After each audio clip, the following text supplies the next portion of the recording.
Amigos, ¿qué tal? Bienvenidos de nueva cuenta a Lo que la Biblia dice, a este podcast. Le damos la bienvenida a nuestro amigo Fernando López. Fernando, ¿qué tal? Sí, gracias. Nuevamente aquí estamos con la ayuda de Dios, continuando con esta serie de grabaciones en este podcast y esperamos que nos acompañen, nos escuchen y que seamos guiados por el Espíritu Santo también en esta ocasión. En esta ocasión, en esta emisión, estamos en fechas decembrinas, así que vamos a tocar un tema bastante interesante, ¿no? Un tema bastante relevante a la fecha en la que estamos pasando. Vamos a hablar acerca de las posadas. Vamos a conocer su origen y lo que la Biblia dice acerca de las posadas. Saben, amigos, que la tradición de las posadas en México inicia el 16 de diciembre. Las posadas son una serie de festividades que se llevan a cabo desde la época de la colonia. Es de un carácter religioso en el que se representa el peregrinar de José y María en su camino a Belén.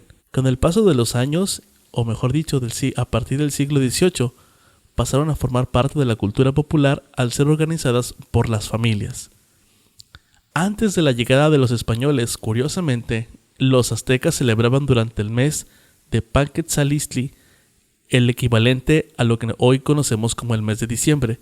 Ellos conmemoraban la llegada de Huitzilopochtli, que era el dios de la guerra.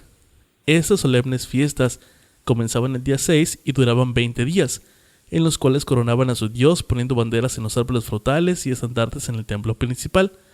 A esta tradición se le conocía con el nombre de levantamiento de banderas. El pueblo se congregaba en los patios de los templos y esperaban la llegada del solsticio de invierno. El día 24 por la noche y durante el transcurso del día 25 había festejos en todas las casas, en los cuales se ofrecía comida a los invitados.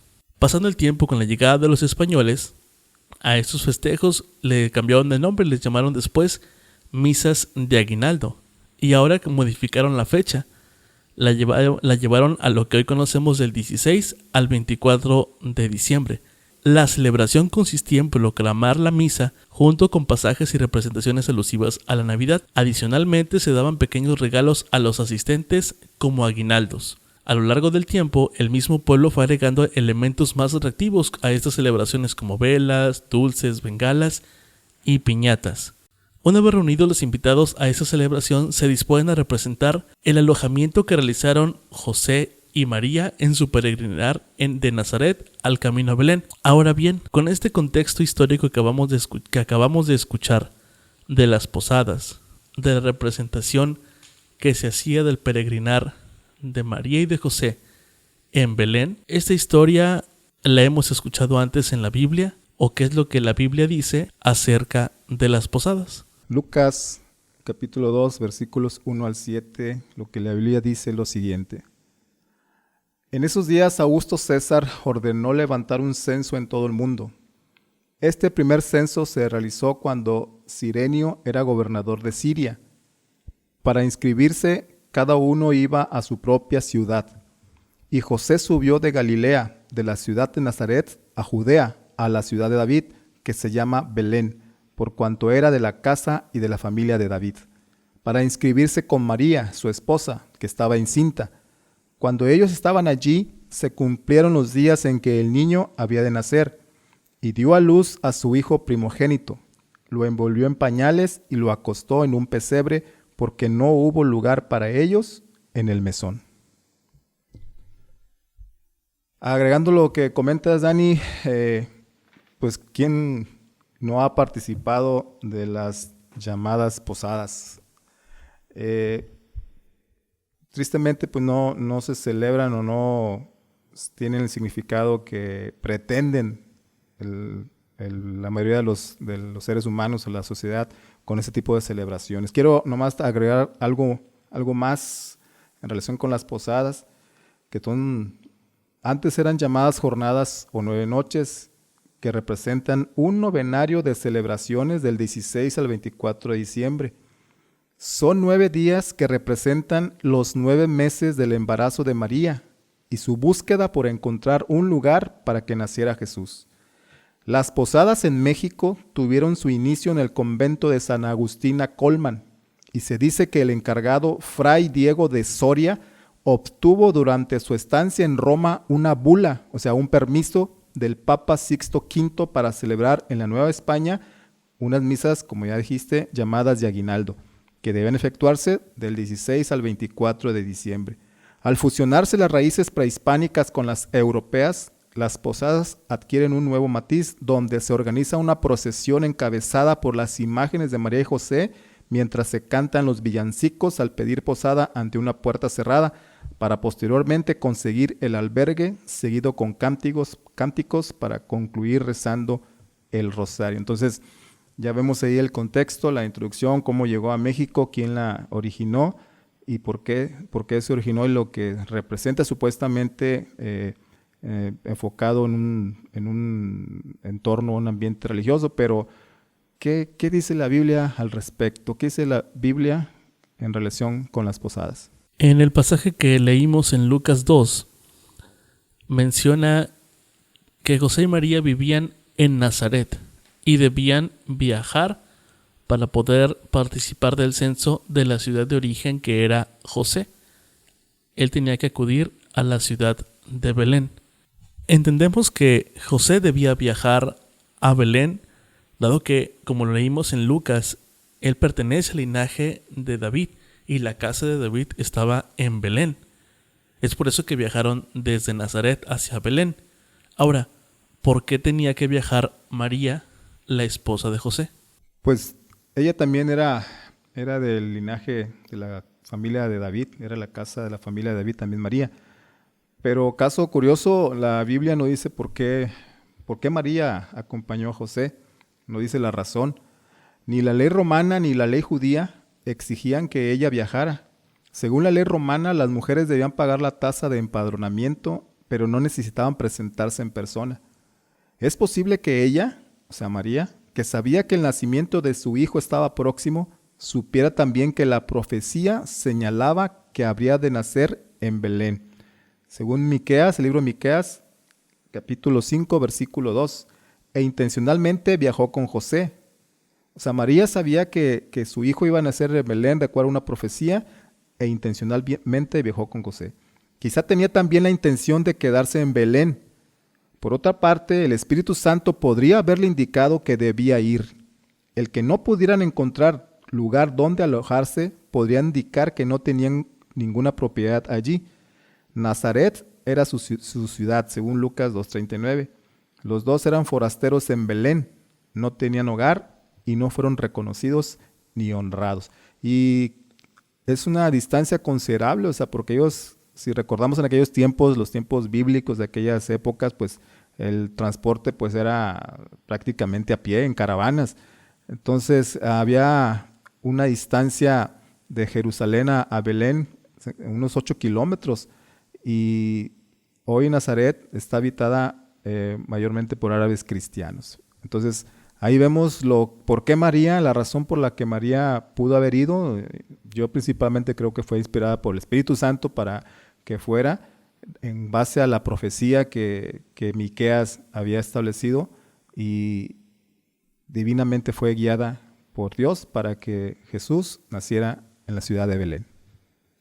No es una casualidad que en el momento indicado María y José viajaran a Belén. La hermana Elena G. de White, en el libro Deseado de todas las gentes, capítulo 3, menciona: Augusto César hubo de cumplir el propósito de Dios de traer a la madre de Jesús a Belén. Ella era del linaje de David y el hijo de David debía nacer en la ciudad de David, que es Belén. No es una coincidencia. Sí, la profecía es muy clara, muy específica. La providencia de Dios, la sabiduría de Dios en su palabra, en lo que Él establece, se cumple. Y en Miqueas, el libro de Miqueas, uno de los profetas del Antiguo Testamento, en el capítulo 5, versículo 2, Dios dijo lo siguiente a través del profeta Miqueas: Pero tú, Belén Efrata, pequeña entre los millares de Judá, de ti saldrá el que será Señor en Israel. Sus orígenes son desde el principio, desde los días de la eternidad. Entonces ahí vemos claramente que Dios ya había establecido dónde iba a nacer nuestro Señor Jesucristo, en una ciudad pequeña, en la ciudad de Belén. Por eso dice el profeta: tú, Belén Efrata, pequeña entre los millares de Judá. Entonces, Dios no pasa por alto nada. Para Él es todo importante, a pesar de que la ciudad de Belén era una ciudad pequeña. De ahí, de esa ciudad aparentemente insignificante para los seres humanos, nació o debía nacer el Salvador del mundo. No encontramos una base bíblica, no encontramos un sustento bíblico. Encontramos que sí, José y María tenían que viajar y había un propósito. Había que el Salvador iba a nacer de la ciudad de Belén, como ya lo comentó Fernando. Ahora también nosotros sabemos por fe, a través de los escritos de la hermana Elena G. de White en el mismo libro, El deseo de todas las gentes, que hubo ángeles que acompañaron a José y a María en su viaje de Nazaret a la ciudad de David. El edicto de Roma imperial para empadronar. Encontramos también en el libro Deseo de todas las gentes que hubo ángeles que acompañaron a José y a María en su viaje de Nazaret a la ciudad de David. Nuestro Señor se encargó de cuidar y velar el viaje que esta familia tenían que hacer hacia aquel lugar, hacia Belén. Sí, es sorprendente cómo Dios maneja los designios de la historia, y en este caso, pues del nacimiento de su hijo a través de María, de José. Y nada más recalcar, ¿verdad?, lo que dice la Biblia, de que en Lucas 2:7, lo voy a leer de nuevo: y dio luz a su hijo primogénito, lo envolvió en pañales y lo acostó en un pesebre, porque no hubo lugar para ellos en el mesón. Es decir, en el textos bíblicos no encontramos nada que tenga que ver con las posadas, o sea, de esos 9 días, de esas peregrinaciones o esas procesiones y todo lo que la sociedad o el mundo celebra o festeja o ha creado o inventado. No tiene ningún sustento bíblico, porque José y María, cuando llegaron a Belén, pues no anduvieron 9 días, o sea, de casa en casa, por así decirlo, durante 9 días buscando quién les diera lugar.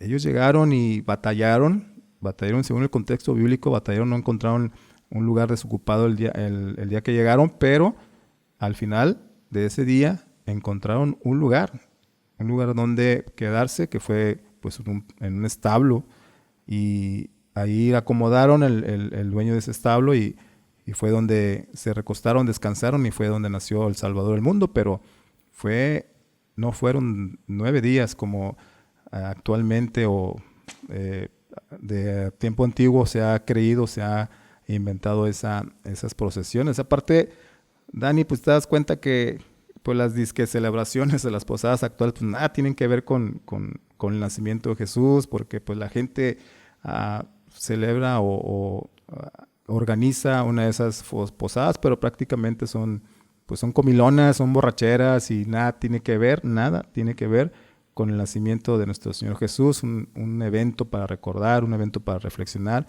y para dejarnos guiar por el Espíritu Santo en estas fechas. Entonces, no había lugar, pero no tardaron 9 días para que de ahí uno pueda escudarse o pretextar de que las posadas tienen que durar 9 días, porque José y María fue el tiempo que tardaron en encontrar un lugar donde quedarse antes de que naciera nuestro Señor Jesús. Sin duda alguna, lo último que se recuerda en las posadas que se celebran hoy en día es que Jesús nació. Como bien dices, Fernando, las posadas hoy en día no tienen nada que ver con eso. Aunque interesantemente, en las posadas eran para celebrar el nacimiento de Jesús, porque según la tradición indica que Jesús nació el 25 de diciembre. Pero los cristianos, a través de la historia, para empezar, la Biblia no nos revela una fecha de nacimiento de nuestro Dios. Bueno, la Biblia no revela una fecha en la que Jesús haya nacido. ¿Habrá alguna otra celebración oculta dentro de esta fecha? Sí, es una fiesta una de las más antiguas que recuerda la historia, es de la antigua Roma, precisamente. Es la famosa fiesta llamada la Saturnalia. Esta fiesta se celebraba en honor al dios de la agricultura Saturno, o sea, un dios pagano, un dios que no existe. La Saturnalia no era una fiesta de un solo día, sino era una temporada. Se celebraba, fíjate qué curioso, esta fiesta, la Saturnalia, se celebraba desde el 17 de diciembre al 24 de diciembre. Esas fechas coinciden con lo que ahora se celebran o se ha celebrado tradicionalmente en los días de diciembre. Y el 25 de diciembre venía la celebración del cumpleaños del dios Mitra, otro dios pagano, dios de la luz y el sol. Y la fiesta se cerraba con la fiesta de las calendas el 1 de enero, que era año nuevo de los romanos. En la fiesta de la Saturnalia, un pontífice se paraba enfrente del templo de Saturno y exclamaba: Saturnalia, oh Saturnalia. Entonces, vemos ahí la similitud del origen de estas fiestas, que primero fue Saturnalia y después fue cambiado o fue castellanizado, por así decirlo, con un toque religioso por Navidad. Y el periodo de la Saturnalia fue caracterizado por procesiones, santos, velas, adornos de las casas con hojas verdes y hojas de laurel. Y también se daban presentes, es decir, regalos. Y los hombres se vestían como mujeres o se enmascaraban en pieles de animales. O sea, no es raro ver una coincidencia o una similitud en todo lo que se celebraba antes en esta fiesta pagana totalmente, y lo que se celebra, lo que se pretende celebrar actualmente. Pero lo más importante de la fiesta de la Saturnalia, fíjense, era celebrar el 25 de diciembre el cumpleaños del dios Mitra, es decir, el dios de la luz y el dios del sol. Entonces, todo esto es en honor en honor a un dioses paganos, dioses que no existen. El único Dios verdadero está en el cielo, es el Dios creador. Entonces, estas festividades nada tienen que ver con nuestro Señor Jesús, nada tiene que ver con lo que la Biblia dice. Amigos, el tema de las posadas, amigos, en esta ocasión seguimos, amigos, con esto no queremos, no buscamos con esta emisión, pues decirles que no se reúnan, que no pasen tiempo de calidad con las familias, con los amigos. Pero tenemos que entender que el principio de las posadas, la tradición, no tiene nada que ver con el contexto bíblico. No tiene nada que ver con la palabra de nuestro Dios. Quizás sí, en esta época del año tenemos la oportunidad de visitar a familia, de reencontrarnos con viejos amigos. Es momento de reforzar la unidad familiar, de estrechar esos lazos de amistad, siempre dentro de los marcos de una temperancia, de un respeto, de amor, y sin caer en los excesos. No hay necesidad de llegar a un extremo para festejar. Al contrario, bien sabemos que Jesús no nació en esta fecha, no nació un 25 de diciembre, pero es la oportunidad de recordar que Jesús nació, que Dios envió a su Hijo para que nosotros pudiésemos ser salvos, para que la humanidad tenga esa salvación. Así que es momento de recordar al Salvador, es momento de recordar su nacimiento, pero no desviemos la atención, no nos perdamos en las fiestas, no nos perdamos en las comidas o en las cenas, sino recordemos el amor de Jesús y el amor del Padre al enviar a Cristo a esta tierra. Es correcto, es necesario solamente enfocarnos en lo que Dios dice en su palabra, no caer en excesos de comidas, de bebidas. Y prácticamente en fin de año, pues la mayoría de nosotros procuramos o gastamos de más por recibir la gratificación debido al trabajo todo el año. Pero como ya comentó Dani, sí es válido reunirnos con los amigos, con la familia, pero dentro del marco o el entorno de los principios divinos, o sea, es decir, reflexionar por las bondades y bendiciones que Dios nos ha dado a través de todo este año, reflexionar en su palabra, meditar en él, reunirnos, estrechar los lazos familiares y no caer, como repito, en excesos que pues nada nos ayudan, nada nos edifican y sobre todo dañan nuestra salud, dañan nuestro dinero o nuestro bolsillo y sobre todo dañan nuestra espiritualidad. Así que queremos dejar claro eso, que a pesar de que la Biblia no dice nada acerca de las posadas como se celebra actualmente, y igual no dice nada al respecto, y debemos quedar claro que pues si uno quiere reunirse con las amistades, con la familia, pues es válido siempre cuando uno lo haga dentro del contexto, del marco de la prudencia y de la moderación, y sobre todo enfocados y en el pensamiento y la reflexión de nuestro Señor Jesús. Amigos, disfrutemos estas fechas decembrinas en compañía de nuestros seres queridos, de nuestros seres amados. Muchas gracias por acompañarnos en esta emisión. Gracias por escucharnos. Los invitamos a que nos sigan escuchando y que sigan compartiendo este podcast. Lo puede hacer a través de diferentes plataformas, de YouTube, de Spotify, Apple Podcast. Las plataformas son infinitas. Los invitamos a que compartan con otros este mensaje y pronto otras personas también puedan escuchar de la palabra de nuestro Dios. Muchas gracias por escucharnos. Gracias. Los esperamos la siguiente semana con un nuevo tema. Muchas gracias, Fernando. Nos despedimos. Vamos a despedirnos con una oración. Te damos gracias, Señor, porque tú has dejado tu palabra bien claro en relación con tu Hijo, el nacimiento que trajo esperanza a un mundo perdido. También nos has dejado bien claro en tu palabra que el mundo celebra festividades que nada tiene que ver con lo que tú has dicho. Sin duda alguna estamos inmersos en una sociedad que tal vez no te reconoce, no te da la honra, pero también te pedimos porque las personas que escuchen tu palabra sean perceptivas a la luz del Santo Espíritu, para que de esa forma tú los transformes, los bendigas también, y que ellos busquen tu palabra, busquen tu rostro y te amen y te obedezcan. Gracias por esta misión, gracias por escucharnos, en el nombre de Jesús. Amén.